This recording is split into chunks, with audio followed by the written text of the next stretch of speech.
მოგესალმებით ეთერში ეს და სოტევის საინფორმაციო გამოშვება დღის მთავარ სიახლეებს მარია მელიავა გაგაცნობთ. 18 მაისის მიხეილ ყაველაშვილი დელეგაციასთან ერთად ვატიკანში რომის ახალი პაპის ლეო მე-14-ის ინაუგურაციის ცერემონიას დაესწრება. ამის შესახებ ინფორმაციას მიხეილ ყაველაშვილის პრესსამსახური ავრცელებს. რომის ახალი პაპი რობერტ პრევოსტი ლეო მე-14 გახდა. ყაველაშვილი ვატიკანში აპრილის თვეშიც პაპ ფრანცისკეს დაკრძალვის ცერემონიაზე იმყოფებოდა. როდესაც ივანიშვილი ყველაფერს აკეთებს იმისთვის, რომ საქართველო მოიხსნას საერთაშორისო დღის წესრიგიდან ჩვენ ძალისხმევას არ ვიშურებთ საქართველო კვლავ იყოს საერთაშორისო და ამერიკულ დღის წესრიგში, რომელთან ურთიერთობაც ძალიან დიდ სარგებელს მოუტანს საქართველოს. ამის შესახებ ერთიანობა ნაციონალური მოძრაობის თავმჯდომარე თინა ბოკუჩავამ ამერიკაში მიმდინარე ვიზიტთან დაკავშირებით განაცხადა. მისი თქმით, ორმხრივი შეხვედრები იმართება კონგრესსა და სენატში. საქართველოს მეხუთე პრეზიდენტი სალომე ზურაბიშვილის საქართველოს ხელისუფლების მიერ გაეროს მსოფლიო ტურიზმის ორგანიზაციის გენერალური მდივნის თანამდებობაზე ზურაბ პოლოლიკაშვილის კანდიდატურის მოხსნას ეხმაურება და აცხადებს, რომ ეს არის კიდევ ერთი ნაბიჯი რუსეთისკენ, რომელიც საქართველოს ინტერესებს ეწინააღმდეგება. მმართველი პარტიის კიდევ ერთი ნაბიჯი რუსეთისკენ და საქართველოს ინტერესებიდან დაშორებით. წერს ზურაბიშვილი სოციალურ ქსელში. ცნობისთვის, საქართველოს ხელისუფლებამ გაეროს მსოფლიო ტურიზმის ორგანიზაციის გენერალური მდივნის თანამდებობაზე ზურაბ პოლოლიკაშვილის კანდიდატურა მოხსნა.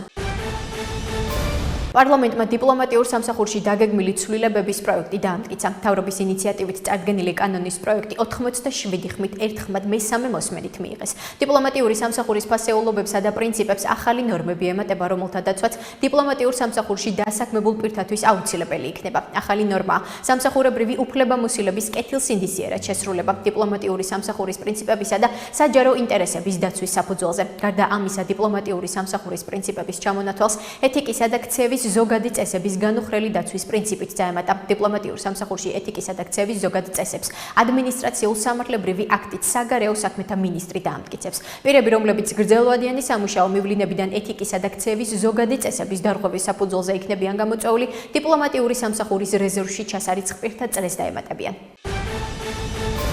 ძალიან გულწრფელად ვუთხარი ქართულ მხარეს, რომ ეს ჩემთვის ერთ-ერთი უდიდესი იმედგაცრუებაა. იმ დღეს, როდესაც გადავწყვიტეთ, რომ მათ ევროპული მომავალი უნდა ჰქონდეთ, მათ უკუმიმართულებით წასვლა გადაწყვიტეს. ამის შესახებ ლუქსემბურგის საგარეო საქმეთა მინისტრმა ქსავიერ ბეტელმა ევროპის საბჭოს მინისტერიალის ფარგლებში გამართულ პრესკონფერენციაზე განაცხადა.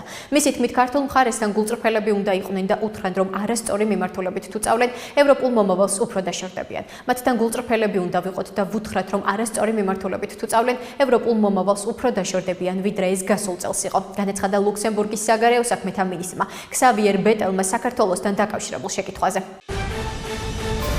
ირაკლი ხმალაძე იუსტიციის მინისტრის მოადგილედ დაინიშნა. ამის შესახებ ინფორმაციას იუსტიციის სამინისტრო ავრცელებს. ირაკლი ხმალაძე პროფესიით იურისტია. აქვს სახელმწიფო სამსახურში მუშაობის მრავალწლიანი გამოცდილება. იუსტიციის მინისტრის მოადგილის თანამდებობაზე დანიშვნამდე იკავებდა თბილისის ვიცე-მერის თანამდებობას. ნათქვამია ინფორმაციაში.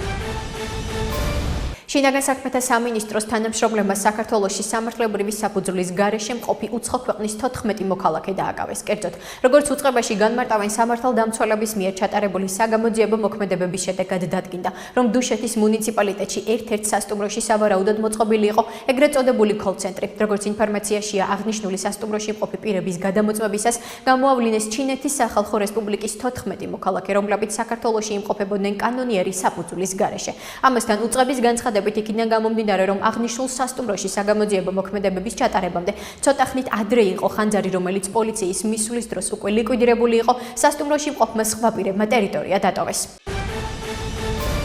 აფხაზეთის ავტონომიური რესპუბლიკის იძულებით გადაადგილებულ პირთა მინისტრი დავით ფაცაცია აფხაზეთის ავტონომიური რესპუბლიკის მომსახურების სააგენტოს თანამშრომლებთან ერთად ონში ბააზოვის ქუჩის პირველ ნომერში მდებარე დევნილთა განსახლების ობიექტში მცხოვრებ აფხაზეთიდან დევნილ მოქალაქეებს შეხვდა და დეტალურად მათ საჭიროებებს გაეცნო. აღნიშნული შესახებ ინფორმაციას აფხაზეთის ავტონომიური რესპუბლიკის მთავრობა ავრცელებს. მათივე ცნობით, აფხაზეთიდან დევნილი მოქალაქეებისგან მიღებული ინფორმაციების და ადგილზე არსებული მდგომარეობის გათვალისწინებით დევნილთა განსახლების ობიექტში ინფრასტრუქტურული პროექტები განხორციელდება.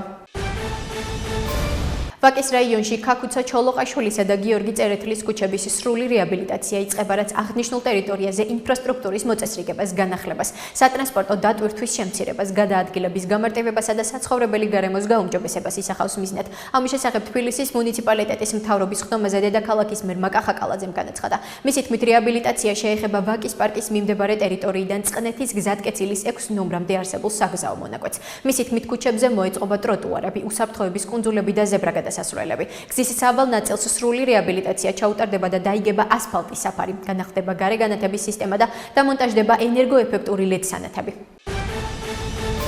ირაკლი ოქრუაშვილი ირპენში წინა ხაზზე იბრძოდა და უკან არაფერზე დაუხევია. ზუსტად ვიცი გირაოს არ გადახდის გამო დაჭერის არ შეეშინდება. ამის შესახებ ლელო ძლიერი საქართველოს ერთ-ერთი ლიდერი ალეკო ელისაშვილი სოციალურ ქსელში წერს. აღნიშნულით ის იმ ფაქტს ეხმაურება, რომ სასამართლომ თავდაცვის ყოფილ მინისტრ ირაკლი ოქრუაშვილს აღკვეთის ღონისძიების სახით დაკისრებული 20,000 ლარიანი გირაო პატიმრობით შეუცვალა. ცნობისთვის, სასამართლომ თავდაცვის ყოფილ მინისტრ ირაკლი ოქრუაშვილს აღკვეთის ღონისძიების სახით დაკისრებული 20,000 ლარიანი გირაო პატიმრობით შეუცვალა. შესაბამისად ირაკლი ოქრუაშვილი ხდომათა დარბაზშივე დააკავეს. გადაწყვეტილება მოსამართლე ნინო თარაშვილმა წინა სასამართლოს ხდომაზე მიიღო, რითაც გირაოს პატიმრობით შეცვლის თაობაზე პროკურატურის შუამდგომლობა დააკმაყოფილა.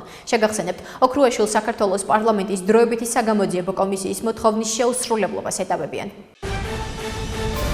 ახლა კი გაგაცნობთ უცხოეთის სიახლეებს. დღეს ჩვენ თურქეთში ვართ. უკრაინამ თავისი დაპირებები შეასრულა. პრეზიდენტი ზელენსკი აქ იმყოფება თავის მრჩევლებთან და მინისტრთან ერთად. თუმცა უკრაინის წინ ცარიელი ადგილია, ადგილი რომელიც ვლადიმერ პუტინს ელოდება. ამის შესახებ საფრანგეთის საგარეო საქმეთა მინისტრმა ჟან ნოელ ბარომ ნატოს საგარეო საქმეთა მინისტრების არაფორმალურ სამიტზე განაცხადა. როგორც საფრანგეთის საგარეო საქმეთა მინისტრი განმარტავს, ვლადიმერ პუტინმა რუსეთის წარმომადგენლები თურქეთში მხოლოდ იმიტომ გაგზავნა, რომ დასავლეთის მიერ დაანონსებული სანქციები თავიდან აირიდოს. ამასთან, საფრანგეთის საგარეო საქმეთა მინისტრმა აღნიშნა, რომ 2022 წელს თურქეთში გამართულ რუსეთ-უკრაინის მოლაპარაკებების დროს დასავლელმა მოკავშირეებმა და უკრაინამ სამი მთავარი შეცდომა დაუშვეს, რაც არ უნდა განმეორდეს. მეორე ხალხანგია უკრაინაში დემილიტარიზაციის დაწესების სურვილი, ანუ უკრაინისთვის უსაფრთხოების გარანტიების წინასწარ ჩამორთმევა, რაც მშვიდობის ჭეშმარიტად ხანგრძლივობას უზრუნველყოფს და მესამე ხალხანგი, რომელშიც მეორედ არ უნდა ჩავვარდეთ, არის საქციების მოხსნის სურვილი მოლაპარაკებების დასაწყისში და არა ბოლოს. ნათქვამია გავრცელებულ ინფორმაციაში.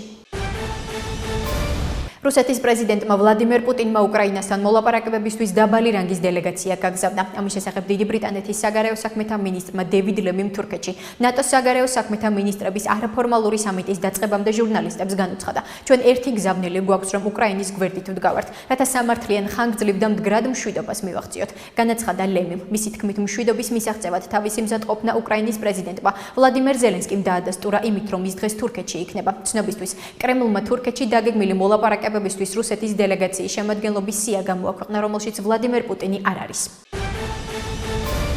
ირანთან ბირთვული შეთანხმების გაფორმებასთან ახლოს ვართ. ამის შესახებ ამერიკის შეერთებული შტატების პრეზიდენტმა დონალდ ტრამპმა კატარში ბიზნესმენებთან შეხვედრაზე განაცხადა, ხანგრძლივი მშვიდობისთვის ჩვენ ირანთან ძალიან სერიოზულ მოლაპარაკებებს ვაწარმოებთ. ირანი ნაწილობრივ დათანხმდა პირობებს და ისინი, როგორც ამას მე ვუწოდებ, ბირთვულ მტვერს არ შექმნიან. ირანში ბირთვულ მტვერს ჩვენ არ შევქმნით. განაცხადა დონალდ ტრამპმა. მისი განცხადება ირანის პრეზიდენტმა მასუდ ფეზეშკიანმა უარყო და აშიშის პრეზიდენტს გულუბრყვილო უწოდა. გულუბრყვილოა თუ ფიქრობს, რომ შეუძლია დაგვემუქროს და ჩვენ მის მოთხოვნებს დავთანხმდებით. ჩვენს ღირსებას არასდროს დავთმობთ და ეს ყველა ირანელის სისხლშია, აღნიშნა ირანის პრეზიდენტმა.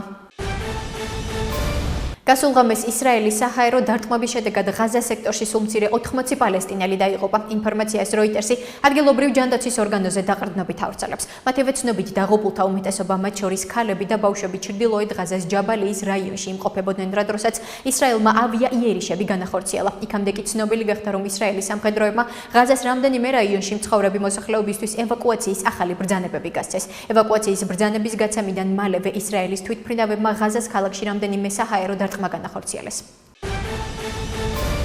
ასეთი იყო მიმდინარე სიახლეები მომავალ შეხვედრამდე.